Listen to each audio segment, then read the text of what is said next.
Welcome back to Loan Watch, a brand new series brought to you by Two Blues Podcast, focusing on the Chelsea loanees for the 23-24 campaign, both domestic and abroad, how they're getting on and how they're looking to integrate into the team come next season. So last week's episode was obviously the inaugural episode, the first episode in this series. So we went a little bit more detailed in terms of the breakdown, how players are getting on. This week, we will be far more refined. Obviously, it is international break, so there are not too many performances to discuss this week. But we're going to cover three or four players that are out on loan, and there have been some serious updates this week. And we're going to start at Strasbourg, which, I mean, rightly so, the only other blue co-owned club on this planet.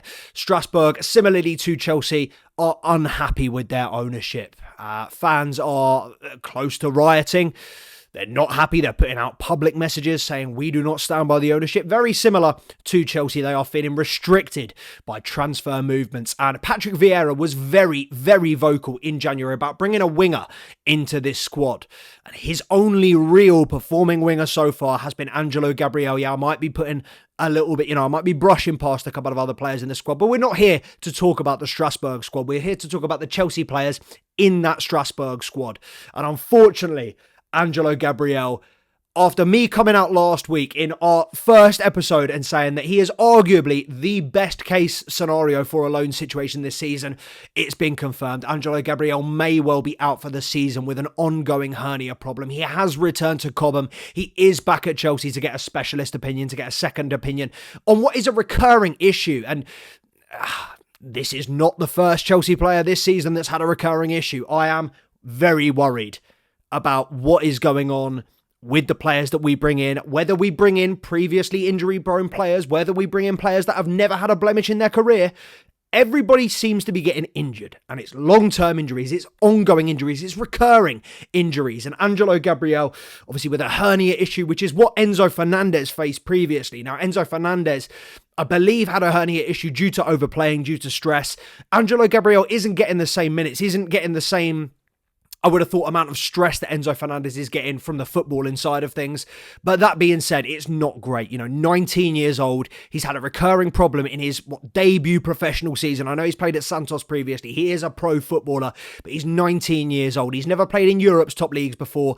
And Strasbourg, battling relegation. It's going to be a big, big loss for them to lose Angelo Gabriel. Patrick Vieira has been very, very vocal about how much he rates him. I think in January he came out and said he wanted another winger. He's actually had to revert recently to a 3-5-2 because Blueco came out and said they cannot afford to buy him a new winger or to get him a new player in January. So Patrick Vieira has been heavily restricted, but Angelo Gabriel has been a major creative outlet for that side. They may only be 4 points off relegation, but I think they would have been safe this year had they had, a couple of good players going forward, Angelo Gabriel included. But it's looking techie for Patrick Vieira's side. I mean, it's a bit scary to think that a manager of Patrick Vieira's quality could fail in League One. But it's very close at the bottom. Like I said, I think they're 9 points off the bottom, 4 points off relegation. It's going to be a big few months for Strasbourg, who have been in a terrible run of form recently. And one shining star, one glimmer of hope in this abyss for Strasbourg at the moment is Andre Santos, the second Chelsea player in today's episode, and the second Chelsea player at Strasbourg at the moment. Now, Angelo Gabriel might be out for the season, but Andre Santos has only just got there and only just put in his first 90 minutes. He put in his full debut, his first league 90 minutes for Strasbourg in against Nantes before, I'm probably pronouncing that wrong, Nantes, by the way. Before the international break, they won 3-1. It was their first win in the league this season. Their first win, I believe, in the league since the 20th of December. The first win for Strasbourg in 7 games. They've been in a dire run of form. And we already know that Andre Santos he plays far more mature than he is. The kid is 19 years old. He made a couple of cameo appearances before making that full 90, and people were kind of unsure on how he was settling in. But after that 90, L'Equipe have come out and said he is an impressive torch holder. He is an impressive player. He sat alongside 20-year-old Habib Diarra and bossed a midfield three of Nantes. And they may have been a little bit older, but that was a midfield three including ex-Tottenham player Moussa Sissoko, who may be 34 years old, maybe past it, but we know he's a physical powerhouse. We know the geezer can play. And the fact that Andre Santos was the youngest player out of those 5 midfielders and still bossed it alongside a 20-year-old shows you all you need to know about the kid. The kid is so good.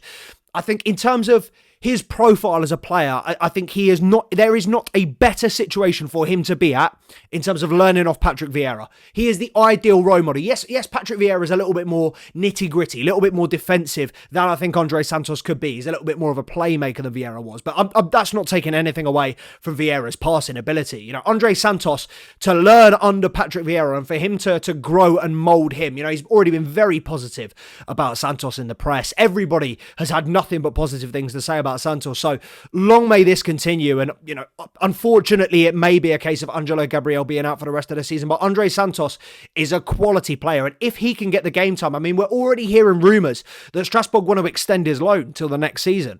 They want to keep him on loan for another year. He's only played one full 90 minutes, and he's already convinced the board, he's already convinced the fans. Andre Santos is a player that I think we will come to appreciate him in due course, in due time. Chelsea fans will appreciate what a quality player he is. To be 19 years old, the bloke is 7 years younger than me. I could not think to control a game like he does. The calmness that he has, he reminds me of Malo Gusto in terms of the composure, the ability on the ball, the cool-headedness, the level-headedness. He's a very, very good player. And Andre Santos, I mean, I wish nothing but success for him at Strasbourg this season. Fingers crossed they can fight relegation. They can manage to battle their way out of it. Angelo Gabriel, losing him for the rest of the season is going to be a huge blow. But they've still got quality players. They've got Kevin Gamero up there. You know, they're not playing a winger system at the moment. And if Andre Santos can hold down that midfield role, whether it's, you know, alongside Habib or not, it's a very, very good position for him to be in, getting minutes in one of Europe's top leagues. You know, it may not have been the loan move that we expected at the start of the season. We were all very happy when he went to Forest and, you know, gutted when that went down the pan as quickly as it did. But Strasbourg could well save his season and could well save his development. Because there's no way, I do not see Andre Santos fitting into this Chelsea side. I said it when he was bought. Even when we were in the rumours to buying him, I'd seen clips of him, compilations of what he'd done at Vasca. You know, he is a quality ball-carrying, ball-playing centre midfielder who can do it all. And I genuinely think the ceiling for him and Cesare Casadei is as high as they want at this point. This series, I mean, it couldn't have come at a better time. The first episode I did, I came out and said Angelo Gabriel could well be arguably the most successful loan of Chelsea's season this season. A week later, he's out for the rest of the season. On the same day we put the episode out, Omari Hutchinson, 2 goals and an assist for Ipswich against Sheffield Wednesday. Arguably one of, if not his performance of the season. But the kid is cooking. He's taken that tally now to 7 goals, 6 assists this season, 13 goal contributions in 36 league games for Ipswich. High-flying Ipswich, you know, let's give them credit. But at the same time, this isn't a player that's been starting every week. This isn't a player that's been guaranteed his position. This isn't a player that's nailed down a role either. You know, we've seen him as a winger this season for Ipswich. He's been playing in the 10 in attacking midfield for Arsenal, for Chelsea youth setups. But out wide, Omari Hutchinson looks an absolute demon. There is no other way to describe it. There's no other way to say it. The kid looks... The kid is cooking. The kid looks special. The kid looks dangerous. And the fact that he's just 20 years old, I mean, he has all but guaranteed himself a good quality Prem loan next season. For me, anything below that, anything Championship, anything Europe, not good enough. Omari Hutchinson has proven to me, from what I've seen from him at Ipswich this year, that he's good enough to do it in part in the Premier League. Yes, he needs a bit of time and development to get to where he needs to be and to get to a first team position in this Chelsea squad, which at the end of the day is where we all want to see him. He has the talent. He has the ability. Just needs to apply it now. Just needs to make sure he can do that at the top level consistently and to prove to Poch that he is one of the up-and-comers. I don't think he has to prove anything to the fans. Omari Hutchinson has done more in the last month, 2 months than the majority of loan players have done all season. Omari Hutchinson has blown us all away from a Chelsea perspective. I'm sure from an Ipswich perspective as well. They would love to keep him, I imagine. If they went up next year, and I wouldn't see that as the worst problem, as the worst solution, sorry. You know, if Ipswich did go up and they wanted to take Omari Hutchinson back again next season, and they guaranteed him guaranteed him game time, guaranteed him a starting position, I'd be more than happy to give him, you know, to let him apply his trade at Ipswich in the Prem. I think a Prem loan is where he needs to be. Premier League is where he needs to be. You know, he's scoring in 1 out of 3, or, you know, sorry, giving a goal contribution in 1 out of 3 of his appearances in the Champ. At 20 years, the minutes he's getting, I have nothing but positive things to say about Omari Hutchinson. There are so many of these loan players, so many of these academy players that I think could do the job at Chelsea and will do the job at Chelsea long term. But Omari Hutchinson is one that I am certain will cook in professional football. It's one of those where you can never be sure whether he'll make it at Chelsea or whether he'll, do the bits loan and, be classed as transfer profit, FFP, whatever it is. It's always a possibility, no matter how talented the player. Unfortunately, in this day and age, with this club in the state that it's in, it's always a possibility we will look to sell our best young talent for the most profit possible. But Omari Hutchinson is one that I have very high hopes for, that I have a lot riding on this guy. And I think not next season, but the season after, I think he could be a big fixture in this Chelsea squad. I honestly do. And another player that I think could be a big fixture in this Chelsea squad, if he is given the opportunities and given the minutes, is Cesare Casadei. And we spoke about Andre Santos and his maturity and the fact that he obviously captains the under-23s for Brazil at 19 years old. Cesare Casadei doing exactly the same for Italy youth ranks. Scored again for the under-21s against Latvia in this international break. Playing left mid. He was playing on the left of a front three with Willy Gnonto in the middle and Fabio Moretti on the right. Cesare Casadei, our box-to-box centre midfielder, was playing left wing. This is a kid who scored 8 goals in 9 games for Italy under-20s. This is a kid who gets in the right place at the right time. Very Lampard-esque. He's also got a finish on him. He's good from set pieces. Aerial ability. I mean, honestly, there's not many boxes that Cesare Casadei don't tick. He's not as neat and tidy as a player, for a centre mid as I'd like him to be in possession for now, but he's 20 years old. Maybe even 19. The kid he's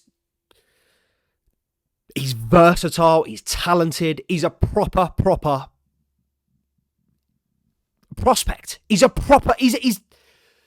We've done serious, but we might face FFP Charles's expulsion from the league, whatever you want to say, whatever you want to believe from these reports coming out this week. These players are all going to be worth 100 mil minimum in the future. In 3-4 years, Cesare Casadei, Andre Santos, these are players that have 9-figure potential. These are the quality of some of these players, and I know it's an international break and Casadei doesn't have a scoring record for the youth team or for Chelsea like he does at international level. They use him differently. Let's learn from what other managers are doing correctly and let's apply that. But hopefully we will be able to speak a little bit more about the academy and all of these youth players in our academy update. We're going to be bringing you the inaugural episode, the first episode of an academy update, talking through some of my favourite, I think the most talented players in the academy at the moment. I've banged on about Leo Castledine, Ronnie Stutter, Frankie Runham. We want to talk about Isha Samuel-Smith, Achium Pong, Donnell McNeely, Tyreek George. There are so many players. And then, of course, the players that have got their opportunities this season. Michael Golding, Jimmy Torrani and Alfie Gilchrist, David Washington, Diego Moreira. So many young players to comment on. So fingers crossed we will be able to bring you that tomorrow, if not the day after. But it will definitely be this week at a bare minimum. And of course, it will hopefully become a regular fixture along with this loan watch, which we will be able to update every single week.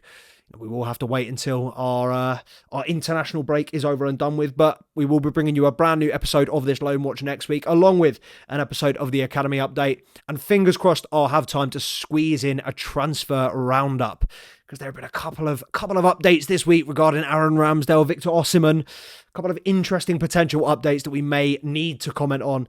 It will have to be done this week. So make sure, if you're still here, appreciate you for tuning in. Make sure to like, comment, subscribe to Two Blues Podcast. Make sure to follow at Two Blues Podcast on the Instagram and the TikTok. Make sure to follow at Two Blues Charms as well, the second of the Two Blues.